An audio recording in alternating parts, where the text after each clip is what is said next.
game so far here this season between these two Sussex clubs. Just 20 miles. എല്ലാവർക്കും bleed ഫുട്ബോളിൻ്റെ പുതിയൊരു എപ്പിസോഡിലേക്ക് സ്വാഗതം. ഈ ഒരു വീഡിയോയിൽ നമ്മൾ നോക്കാൻ പോകുന്നത് എന്തുകൊണ്ട് കാർലോസ് ബലേബ മാഞ്ചസ്റ്റർ യുണൈറ്റഡിൻ്റെ മിഡ്ഫീൽഡിലേക്ക് വന്നാൽ അവർക്ക് അതൊരു മുതൽക്കൂട്ടാവുമെന്ന് നമുക്ക് നോക്കാം. ഏകദേശം എല്ലാ മാഞ്ചസ്റ്റർ യുണൈറ്റഡിനും ഫാൻസിനും അറിയുന്ന ഒരു കാര്യമാണ്. കഴിഞ്ഞ സീസണിൽ ഏകദേശം എല്ലാ മത്സരങ്ങളിലും സ്റ്റാർട്ട് ചെയ്ത ഒരു പ്ലെയറാണ് കസമീറോ, അതുകൂടാതെ ഉഗാട്ടെ. ഇവർ രണ്ടുപേരാണ് ഡിഫെൻസീവ് മിഡ് കൈകാര്യം ചെയ്തത്. അതുകൂടാതെ ബ്രൂണോ ഫെർണാണ്ടസ് അധിക മത്സരങ്ങളിലും ലെഫ്റ്റ് വിങ് ആയിട്ട് കളിച്ചിട്ടുണ്ടായിരുന്നു, ഇടയ്ക്ക് ലെഫ്റ്റ് മിഡ്ഫീൽഡിലേക്കും വന്നിട്ടുണ്ടായിരുന്നു. അപ്പം ബ്രൂണോ ഫെർണാണ്ടസിനെ ഞാൻ ഇതിൽ ഉൾപ്പെടുത്തുന്നില്ല. ഒരു കമ്പാരിസൺ എന്നുള്ള രീതിയിൽ, ഒരു ചെറിയൊരു കമ്പാരിസൺ എന്ന രീതിയിലാണ് ഞാൻ ഈ ഒരു പ്ലെയർ അനാലിസിസ് ചെയ്യുന്നത്. ബ്രൂണോ ഫെർണാണ്ടസിനെ ഞാൻ ഇതിൽ ഉൾപ്പെടുത്താതിരിക്കാനുള്ള കാരണം എന്ന് പറഞ്ഞാൽ ബ്രൂണോ ഫെർണാണ്ടസ് ആണ് മാഞ്ചസ്റ്റർ യുണൈറ്റഡിൻ്റെ മെയിൻ അറ്റാക്കിംഗ് പ്രൊവൈഡർ എന്ന് പറയാം. നമുക്ക് ഏറ്റവും കൂടുതൽ ചാൻസസ് ക്രിയേറ്റ് ചെയ്ത പ്ലെയറാണ് ബ്രൂണോ ഫെർണാണ്ടസ്. മാഞ്ചസ്റ്റർ യുണൈറ്റഡിന് മാത്രമല്ല, ഓൾ ലീഗ് നോക്കിക്കഴിഞ്ഞാൽ ലാസ്റ്റ് 3 സീസണിൽ ഏറ്റവും കൂടുതൽ ചാൻസ് ക്രിയേറ്റ് ചെയ്ത പ്ലെയറാണ് ബ്രൂണോ ഫെർണാണ്ടസ്. അപ്പോൾ ബ്രൂണോ ഫെർണാണ്ടസ് മാഞ്ചസ്റ്റർ യുണൈറ്റഡിൻ്റെ എന്താ പറയേണ്ട ഒരു സ്ട്രോങ് ആയിട്ടുള്ളൊരു മെമ്പറാണ്. അപ്പം ഈ ഒരു സീസണിലും പുള്ളിക്കാരൻ മിക്കവാറും എല്ലാ മത്സരങ്ങളും സ്റ്റാർട്ട് ചെയ്യാൻ സാധ്യതയുണ്ട്. അപ്പം നമ്മൾ നോക്കേണ്ട കഴിഞ്ഞ സീസണിൽ മാഞ്ചസ്റ്റർ യുണൈറ്റഡിന് ഏറ്റവും കൂടുതൽ തോൽവി വഴങ്ങിയ ഒരു സീസണായിരുന്നു 24-25 എന്ന് പറയുന്നത്. 15ാം സ്ഥാനത്ത് ഫിനിഷ് ചെയ്യുകയും ചെയ്തു. അതിൽ ഏറ്റവും ഒരു വീക്ക് പോയിന്റ് എന്ന് പറയുന്നത് അവരൊരു മിഡ്ഫീൽഡായിരുന്നു. അപ്പോൾ മിഡ്ഫീൽഡ് മെയിനായിട്ട് ഡിഫെൻസീവ് ഏരിയ ഭയങ്കര വീക്കായിരുന്നു. ഇപ്പോൾ നമുക്കറിയാം ഈ സീസണിൽ മാഞ്ചസ്റ്റർ യുണൈറ്റഡ് ഓൾറെഡി ക്യൂനേനും എംബൂമേനും സൈൻ ചെയ്തു, സെസ്കോനെ സൈൻ ചെയ്യും. അപ്പോൾ ക്യൂന ലെഫ്റ്റ് വിങ്ങിലും എംബൂമ റൈറ്റ് വിങ്ങിലും സെസ്കോ സ്ട്രൈക്കർ എന്നുള്ളൊരു പൊസിഷനിലും മിക്കവാറും കളിക്കാൻ സാധ്യതയുണ്ട്. കഴിഞ്ഞ സീസണിലെ പോലെ തന്നെ 3-4-3 എന്നുള്ളൊരു ഫോർമേഷൻ ആയിരിക്കും ഈ സീസണിലും മാഞ്ചസ്റ്റർ യുണൈറ്റഡ് മിക്കവാറും ഫോളോ ചെയ്യാൻ സാധ്യത. അപ്പോൾ ആ മിഡിലുള്ള 2 പൊസിഷനിൽ ഒന്ന് എന്തായാലും ബ്രൂണോ ഫെർണാണ്ടസ് ആയിരിക്കും. അപ്പോൾ മറ്റൊരു പോർഷനിലേക്കാണ് മാഞ്ചസ്റ്റർ യുണൈറ്റഡ് ആക്ച്വലി ബലേബനെ നോക്കുന്നത്. അപ്പോൾ നമുക്ക് ആ പ്ലെയറിനെ കുറിച്ചുള്ള ചെറിയൊരു സ്റ്റാറ്റിസ്റ്റിക്സ്, കഴിഞ്ഞ സീസൺ 24-25 സീസൺ ബ്രൈറ്റണിൽ കളിച്ച സ്റ്റാറ്റിസ്റ്റിക്സും അതുകൂടാതെ ആ ഒരു ഏരിയയിൽ മാഞ്ചസ്റ്റർ യുണൈറ്റഡിൻ്റെ പ്ലെയേഴ്സ് കളിച്ചതിൻ്റെ ഒരു സ്റ്റാറ്റിസ്റ്റിക്സ് നമ്മൾ ചെറുങ്ങനെ ഒന്ന് നോക്കിയിട്ട് വരാം. ഞാനിവിടെ നോക്കുന്നത് മെയിനായിട്ട് 2 കാര്യങ്ങളാണ്. ഒന്ന് ബോൾ റീഗെയിനും, രണ്ടാമത് ഫോർവേഡ് ഡ്രിബിളും. ബോൾ റീഗെയിൻ എന്നുദ്ദേശിച്ചത് എതിർ കളിക്കാർ പാസ് കൊടുത്തതിന് ശേഷം അതിനെ ഇൻ്റർസെപ്റ്റ് ചെയ്ത് അത് സ്വന്തമാക്കുന്ന ആ ഒരു ഇതാണ് ബോൾ റീഗെയിൻ എന്ന് ഉദ്ദേശിച്ചത്. ഫോർവേഡ് ഡ്രിബിൾ നമ്മൾ ഉൾപ്പെടുത്തിയിരിക്കുന്നത് സാധാരണ ഒരു പ്ലെയറെ നമ്മൾ എതിർ കളിക്കാരനെ ഡ്രിബിൾ ചെയ്ത് പിറകിലോട്ട് പാസ് കൊടുത്തു കഴിഞ്ഞാൽ, നമ്മളെ ഡിഫൻഡേഴ്സിന് പാസ് കൊടുത്തു കഴിഞ്ഞാൽ അതൊരു സക്സസ്ഫുൾ ഡ്രിബിളായിട്ട് കണക്കാക്കും. പക്ഷേ അത് ഫോർവേഡ് ഡ്രിബിൾ അല്ല. ഫോർവേഡ് ഡ്രിബിൾ ഇൻക്ലൂഡ് ചെയ്യുന്ന നമ്മളൊരു പ്ലെയറെ എതിർ കളിക്കാരനെ ഡ്രിബിൾ ചെയ്ത് മറികടന്ന് നമ്മൾ മുന്നോട്ട് നമ്മളെ അറ്റാക്കിംഗ് ഫീൽഡിലേക്ക് പോകുന്നതിനാണ് ഫോർവേഡ് ഡ്രിബിൾ എന്ന് പറയുന്നത്. അപ്പം ഞാൻ ഈ ഒരു പ്ലെയർ അനാലിസിസിൽ ഉൾപ്പെടുത്തിയ മെയിനായിട്ടുള്ള 2 കാര്യങ്ങളാണിത്. നമുക്കിപ്പം മാഞ്ചസ്റ്റർ യുണൈറ്റഡിന് വേണ്ടതും ഒരു ഇൻ്റർസെപ്റ്റിങ് ചെയ്യാൻ കഴിവുള്ള ഒരു പ്ലെയറും, അതുകൂടാതെ നമുക്ക് ബോൾ കിട്ടിക്കഴിഞ്ഞാൽ മിഡ്ഫീൽഡിൽ സ്വന്തം 30 യാർഡിൽ ബോൾ കിട്ടിക്കഴിഞ്ഞാൽ അതും എടുത്ത് ഫ്രണ്ടിലോട്ട് മൂവ് ചെയ്യാൻ കഴിവുള്ള ഒരു പ്ലെയറാണ് മാഞ്ചസ്റ്റർ യുണൈറ്റഡിന് ഇപ്പോൾ അത്യാവശ്യം. അപ്പം കഴിഞ്ഞ സീസൺ 24-25 സീസണിൽ നമ്മൾ ബോൾ റീഗെയിൻ പൊസിഷൻ നോക്കിക്കഴിഞ്ഞാൽ ബലേബര സ്ഥാനം ഇംഗ്ലീഷ് പ്രീമിയർ ലീഗിൽ നമ്പർ 26 അപ്പം നമ്പർ 26 എന്ന് നിങ്ങൾ ഉദ്ദേശിച്ചിട്ടുണ്ടാൽ ഓക്കെ, അതിന് മുന്നേ 25 പ്ലെയേഴ്സ് ഉണ്ടല്ലോ എന്ന് ചോദിച്ചാൽ ഏറ്റവും കൂടുതൽ ആ ബോൾ റീഗെയിൻ ചെയ്തത് ഡിഫൻഡേഴ്സ് ആയിരിക്കും. അപ്പോൾ ആദ്യത്തെ എല്ലാ പൊസിഷനിലും നോക്കിക്കഴിഞ്ഞാൽ എല്ലാം നമ്മൾ വാൻഡേക്ക്, സലീബ, അതേപോലെ ടോപ്പ് ഡിഫൻഡേഴ്സാണ് ആദ്യത്തെ പൊസിഷൻ കൈയടക്കിയിരിക്കുന്നത്.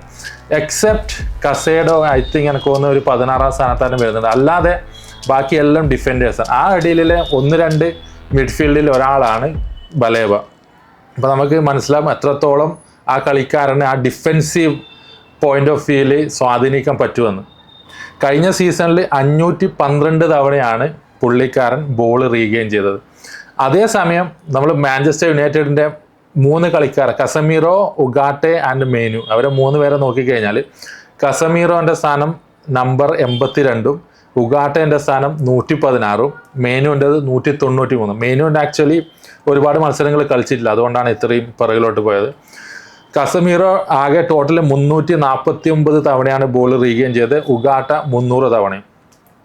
അപ്പോൾ ഇത് വെച്ച് നോക്കുമ്പോൾ ബലേബ 512 തവണ. അപ്പം എത്രമാത്രം ഡിഫറൻസ് ഉണ്ട് അവരെ ഈ ഒരു മിഡ്ഫീൽഡിൽ പ്രകടനമെന്ന് നമുക്ക് മനസ്സിലാവും.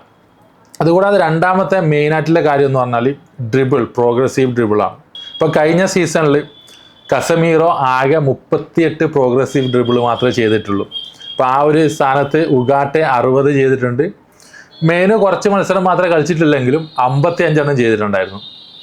പക്ഷെ നേരെ നമ്മൾ ബലേബയുടെ സ്ഥാനത്തേക്ക് വന്നാൽ ബലേബ 132 തവണ പ്രോഗ്രസീവ് ഡ്രിബിൾ ചെയ്ത് പന്തെടുത്ത് മുന്നോട്ട് ക്യാരി ചെയ്ത് പോയിട്ടുണ്ട്. അപ്പം ഈ ഒരു 2 കാര്യങ്ങൾ മെയിനായിട്ട് നമ്മളൊരു മിഡ്ഫീൽഡറെ നോക്കുമ്പോൾ പന്ത് ഇൻ്റർസെപ്റ്റ് ചെയ്യുക, ടാക്കിൾ ചെയ്ത് ബോൾ എടുക്കുക, അതിനുശേഷം കിട്ടിയ ബോളുമായിട്ട് കുറച്ച് മുന്നോട്ട് പോവുക. എതിർ കളിക്കാരനെ ഡ്രിബിൾ ചെയ്യാനുള്ള കഴിവുണ്ടെങ്കിൽ ഡ്രിബിൾ ചെയ്യുക, മുന്നോട്ട് പോവുക, നമ്മളെ ഫ്രണ്ട് ലൈനിന് പന്ത് കൊടുക്കുക.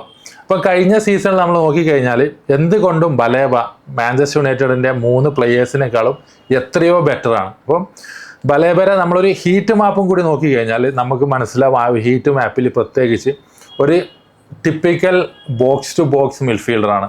സ്വന്തം ബോക്സിൽ നിന്ന് ഡിഫെൻസ് ചെയ്യുക, പന്തെടുക്കുക, അടുത്ത എതിർ ബോക്സ് വരെ പോവുക, നമ്മളെ ഫോർവേഡിന് സ്വന്തമായിട്ട് കളിക്കുന്ന ടീമിൻ്റെ നമ്മൾ ഉദ്ദേശിച്ചത് സ്വന്തമായിട്ട് കളിക്കുന്ന ടീമിൻ്റെ ഫോർവേഡിന് പന്ത് സപ്ലൈ ചെയ്യുക. അതാണ് നമ്മളെ ബലേബ കഴിഞ്ഞ സീസണിൽ ബ്രൈറ്റണിൽ ഏറ്റവും അടിപൊളിയായിട്ട് ചെയ്തു വെച്ചിരിക്കുന്നത്.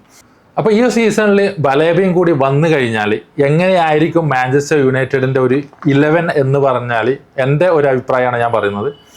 ഒനാന ഒബ്വിയസ്ലി സ്റ്റാർട്ട് ചെയ്യും ഗോൾ കീപ്പറിൽ, വേറെ ഒരു ഗോൾ കീപ്പർ ചോയ്സും ഇല്ല. അപ്പോൾ 3 ബാക്കായിരിക്കും അവർക്ക് ഉണ്ടാവൽ. മിഡിൽ കളിക്കൽ ഡിലിറ്റ് ആയിരിക്കും, റൈറ്റിൽ ലെന്നി യോറോ, ലെഫ്റ്റിൽ ഒരു പക്ഷേ മാർട്ടിനസ് അല്ലെങ്കിൽ ഹെവൻ, ഈ 2 നേരം കൂടെ ഒരാളായിരിക്കും സ്റ്റാർട്ട് ചെയ്യൽ. മിക്കവാറും മാർട്ടിനസ് ആയിരിക്കും സ്റ്റാർട്ട് ചെയ്യൽ. പിന്നെ 3-4-3 എന്നുള്ള രീതിയിലായിരിക്കും മാഞ്ചസ്റ്റർ യുണൈറ്റഡ് മിക്കവാറും കളിക്കാൻ സാധ്യത. അവരെ മുന്നിലെ 2 മിഡ് എന്ന് പറയുന്നത് ഫെർണാണ്ടസും ബലേബയും ആയിരിക്കും. റൈറ്റ് സൈഡിൽ അമാദായിരിക്കും വിങ് കളിക്കൽ, അതുകൂടാതെ ലെഫ്റ്റ് സൈഡിൽ ഡോർഗു. പിന്നെ ഫ്രണ്ട് 3 എന്ന് പറയുന്നത് റൈറ്റ് സൈഡിൽ ക്യൂന, ലെഫ്റ്റ് സൈഡിൽ എംബ്യൂമോ, സ്ട്രൈക്കറായിട്ട് സെസ്കോ. അപ്പം ഇതാവാനാണ് അടുത്തൊരു സീസണിൽ മാഞ്ചസ്റ്റർ യുണൈറ്റഡിൻ്റെ സ്റ്റാർട്ടിങ് 11 ഒരു 99% ഇതായിരിക്കും. വേറൊരു എക്സ്ട്രാ സൈനിങ് ഒന്നും നടത്തിയില്ലെങ്കിൽ, ബലേബനെ സൈൻ ചെയ്തിട്ടുണ്ടെങ്കിൽ ഇതായിരിക്കും മിക്കവാറും മാഞ്ചസ്റ്റർ യുണൈറ്റഡിൻ്റെ സ്റ്റാർട്ടിങ് 11 എന്ന് പറയുന്നത്. അപ്പോൾ ഈ ഒരു സ്റ്റാർട്ടിങ് 11 വെച്ച് നോക്കുമ്പോൾ എന്തുകൊണ്ടും മാഞ്ചസ്റ്റർ യുണൈറ്റഡിനൊരു ടോപ്പ് 4 നോക്കാൻ സാധിക്കുന്നൊരു സ്റ്റാർട്ടിങ് 11 ആണിത്. അപ്പം എത്രത്തോളം പ്ലെയേഴ്സൊക്കെ ഫിറ്റായിരിക്കും എന്നതിനെ അനുസരിച്ചിരിക്കും ആക്ച്വലി ഈ ഒരു ടോപ്പ് 4 ഒരു ഡ്രീമൊക്കെ സാധ്യമാവോ ഇല്ലോ എന്നത്. പക്ഷേ ഒരു നല്ല ടീമാണ് ആക്ച്വലി. ഓൺ പേപ്പറിൽ നമ്മൾ നോക്കുമ്പോൾ നല്ല ടീമാണ്. ഇപ്പോൾ അമോറിൻ്റെ ടാക്ടിക്സൊക്കെ എങ്ങനെയായിരിക്കും ചേഞ്ച് ചെയ്യുമെന്ന് നമുക്ക് വരുന്ന സീസണിൽ മനസ്സിലാവും. കാരണം ഈ ഒരു പുള്ളിക്കാരൻ ഒരു ഫുൾ പ്രീ സീസണും കിട്ടി, കൂടാതെ 3 പ്ലെയർ ഓൾറെഡി സൈൻ ചെയ്യുന്നു, ഒരു എക്സ്ട്രാ മേ ബി ബലേബയും കൂടി വന്നു കഴിഞ്ഞാൽ 4 നല്ല പ്ലെയേഴ്സിന് സൈൻ ചെയ്യുന്നു.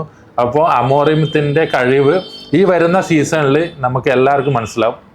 മാഞ്ചസ്റ്റർ യുണൈറ്റഡിൻ്റെ ഫാൻസിനും അതുകൂടാതെ ഞങ്ങളെപ്പോലുള്ള റൈവൽ ഫാൻസിനും അമോറിമത്തിൻ്റെ എത്രത്തോളം കഴിവുണ്ടെന്ന് ഈ സീസണിൽ മനസ്സിലാവും. അപ്പം നിങ്ങളുടെ അഭിപ്രായം, നിങ്ങളെ ബലേബനെ കുറിച്ചുള്ള അഭിപ്രായം, അതുകൂടാതെ സ്റ്റാർട്ടിങ് 11 നിങ്ങൾക്ക് എന്താണ് തോന്നുന്നത്, ആര് സ്റ്റാർട്ട് ചെയ്യും എന്നുള്ളത് എന്തെങ്കിലും ഒരു ഐഡിയ ഉണ്ടെങ്കിൽ നിങ്ങളെ മനസ്സിലില്ല ഒരു സ്റ്റാർട്ടിങ് 11 എന്താണെന്ന് കമൻറ്റ് സെക്ഷനിൽ തീർച്ചയായും രേഖപ്പെടുത്തുക. അപ്പം വീഡിയോ ഇഷ്ടപ്പെട്ടാൽ ലൈക്ക് ചെയ്യുക, ഷെയർ ചെയ്യുക, പിന്നെ എന്തായാലും തീർച്ചയായും സബ്സ്ക്രൈബ് ചെയ്യുക. അപ്പോൾ അടുത്ത വീഡിയോയിൽ കാണുന്നവരെ താങ്ക് യു.